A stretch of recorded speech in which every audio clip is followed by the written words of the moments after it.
Contoh kasusnya di Jakarta Selatan, maka wakil rakyat akan menyampaikan itu kepada Kapolri. Kapolri dengan kewenangan yang dia miliki bisa langsung minta Kapolda, Kapolda Metro, dan Kapolda Metro akan langsung minta Kapolres Jakarta Selatan untuk segera menindaklanjuti. Iya, baik, sahabat-sahabat, ini menarik ya, karena ada saluran tersendiri juga ya, di mana Anda bisa memanfaatkan tanda kutip ya, jika ada persoalan hukum misalnya.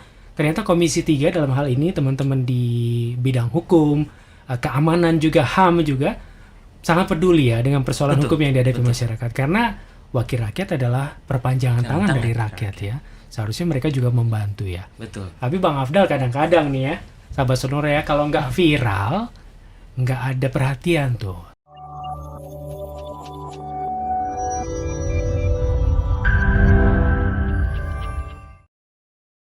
Ada punya persoalan gitu, punya masalah ya, ini kok lama banget. Bahkan bisa bertahun-tahun loh Bang Afdal. Ada ya? Ada. Kasus-kasus apa tuh biasanya? Sebagai contoh misalnya saja. Kemudian kasus-kasus seperti penipuan. Oh. Terus kemudian si pelapornya tidak tahu akan bagaimana untuk prosesnya setelah melapor ke kepolisian. Yeah. Nah, akhirnya bingung sendiri berbulan bertahun. Nah, fungsi wakil rakyat salah satunya itu. Yeah. Kemudian wakil rakyat bisa mendorong, bisa jadi kemudian kita tahu bahwa persoalan hukum kan banyak sekali terjadi. Betul. Nah, mungkin dokumen-dokumennya tidak dilihat, akhirnya tidak diproses oleh aparat penegak hukum. Nah, disitulah fungsi wakil rakyat untuk mengingatkan kembali, ini ada kasus loh yang harus diselesaikan.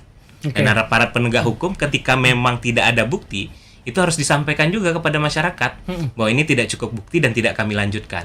Jangan pernah kemudian mengabaikan setiap laporan masyarakat. Nah, yang kita sayangkan kadang-kadang aparat penegak hukum tidak cukup bukti, tapi masyarakat pengadu tidak diinfokan. Akhirnya masyarakat menunggu dan menunggu tanpa ada kepastian.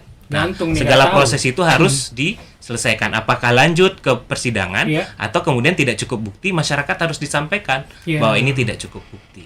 Ya kadang kan masyarakat menunggu begitu ya, menunggu, akhirnya mereka pesimis dan sebagainya.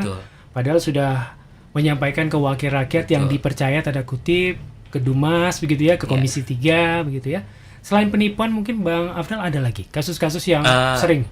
Yang sering. Jadi dalam sehari itu bisa puluhan pengaduan yang sampai ke Komisi 3. Nah, paling banyak itu dalam tanda kutip adalah tidak profesionalnya aparat penegak hukum dalam menangani kasus.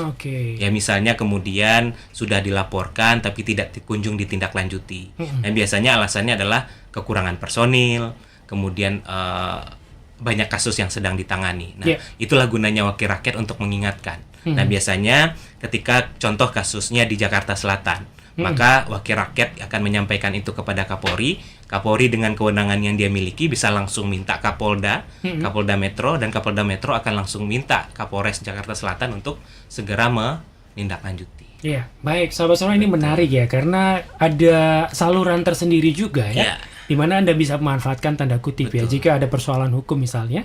Ternyata Komisi 3 dalam hal ini, teman-teman di bidang hukum, keamanan juga, HAM juga, sangat peduli ya dengan persoalan hukum yang dihadapi masyarakat. Karena wakil rakyat adalah perpanjangan tangan dari rakyat ya. Seharusnya mereka juga membantu ya. Betul. Tapi Bang Afdal kadang-kadang nih ya, sahabat Sonora ya, kalau nggak viral, nggak ada perhatian tuh. Tapi nanti kita akan coba bahas ya.